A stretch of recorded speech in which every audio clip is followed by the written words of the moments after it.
Hello, and thanks for tuning into the Worldsmith. Today we're going to be talking about Magic Activators.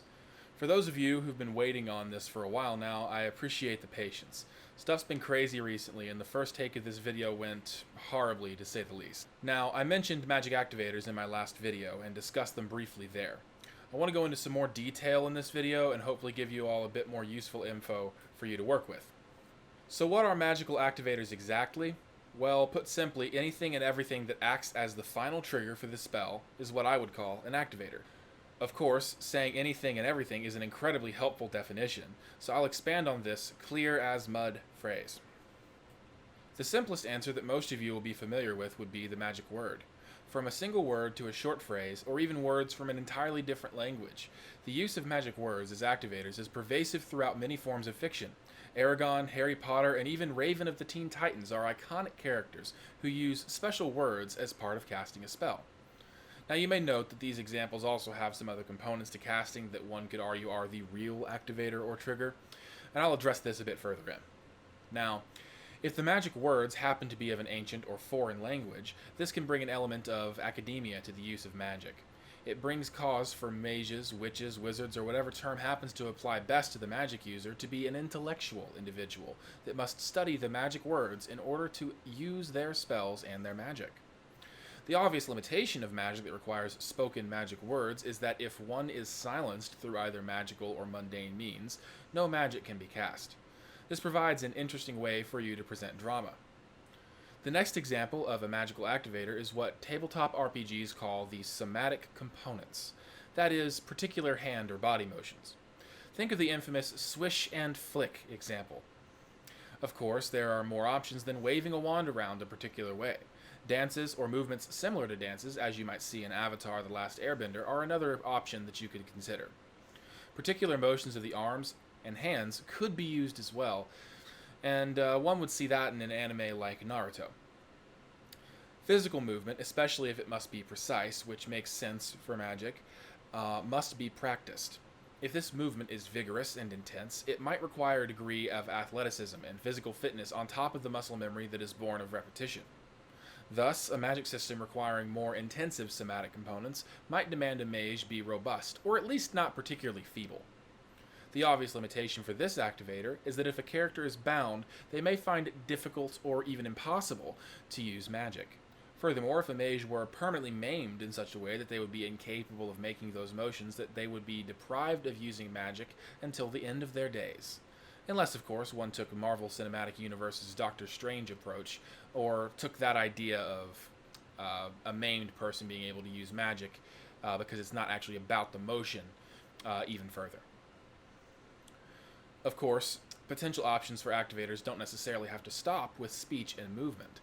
One can have it take an approach that requires certain materials to be consumed, with the method of consumption being just as variable in itself as the number of ways one could approach magic words or movement.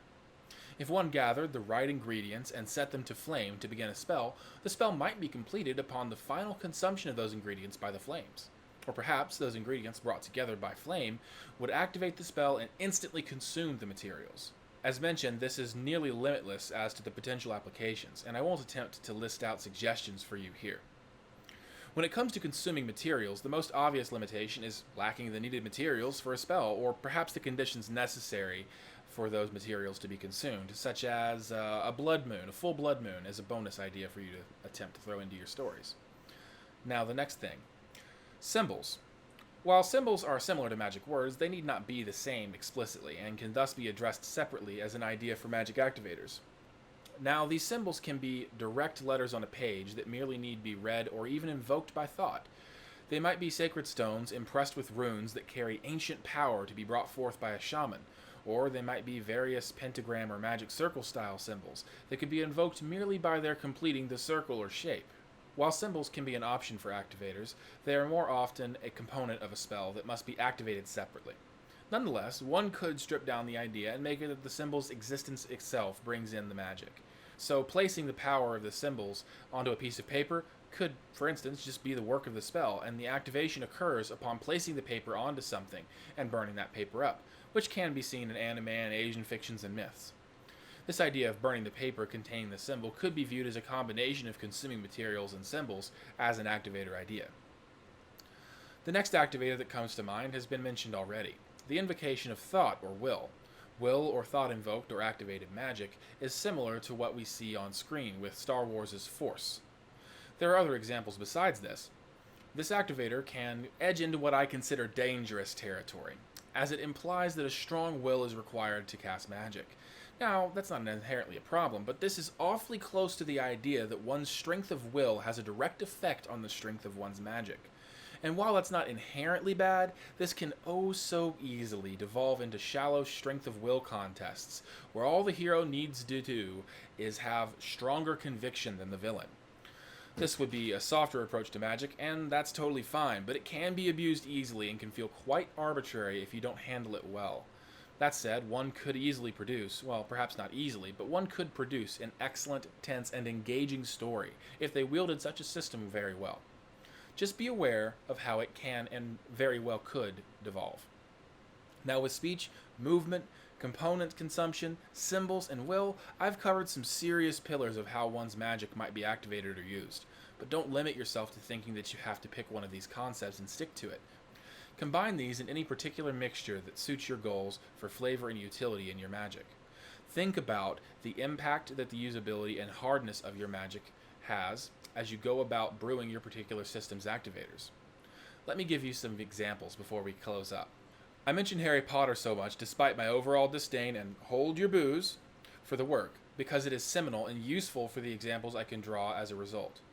In Rowling's world, we find a particular mixture of verbal and somatic components, and even some material components in some cases for magic to be used. It is unclear if will is a direct or even a large factor in some cases, but what is clear is that pronunciation and exacting movement are needed for many spells to be cast correctly. The witches and wizards must also have their wands as a bonus limitation. All of this means it is comparatively easier to limit a mage's ability to cast spells and contest a foe. So easy, in fact, that a muggle could do it. It's not just cavemen getting picked on now. In The Lord of the Rings, the magic system being less of a system and more of Tolkien's intuition on telling good stories, makes use of some of the mixtures of will and speech as far as this nerd can tell. Though exceptions abound due to the nature of the mythos of Middle-earth. Avatar, as mentioned earlier, suggests in several occasions that the strength of one's will heavily influences the strength of their bending, though the softer elements of the system muddy this slightly. And by softer elements, I refer to the lack of clarity regarding what makes one bender more powerful than another, with the exception of the Avatar. There are likely theories, and I do have some of my own, but it is ultimately a matter of debate. Various forms of anime make excessive use of will, which is an easy target for criticism because they really do abuse it. But many examples can be found of places where will combines with things like seals made of paper that are either burned or placed on something. There are other situations still where magic circles are drawn by drawing them onto an object, willing them into being, or even going so far as allowing them to be drawn into the air. One can combine one, two, or even all of these ideas for activators to determine how their magic's trigger is pulled. There are, of course, other things that could be used for activation. The darker suggestion that comes to mind being sacrifice of life or limb. This brings a certain grim element to a story, though one could argue that the sacrifice is less of an activator and more of a fuel, but one could also argue that this entire discussion is less about activators and triggers for magic, and more about the mechanics of how magic works all in one topic. So maybe this was unnecessary and a waste of your time and mine. Still, I think this provides value by offering a different angle to view things from, if nothing else. If you enjoyed this video, kindly give me that like, and if you want to see more of me, go on ahead and subscribe, and turn on notifications by clicking the bell, and then there's like clicking all notifications or something. You can also click the pin and anvil on the screen to sub. There's probably a video that YouTube thinks you'll like available for your viewing pleasure, and I'm going to try and remember to link to the rest of the series that this is a part of as well. Thanks for tuning in. Hope to see you again soon.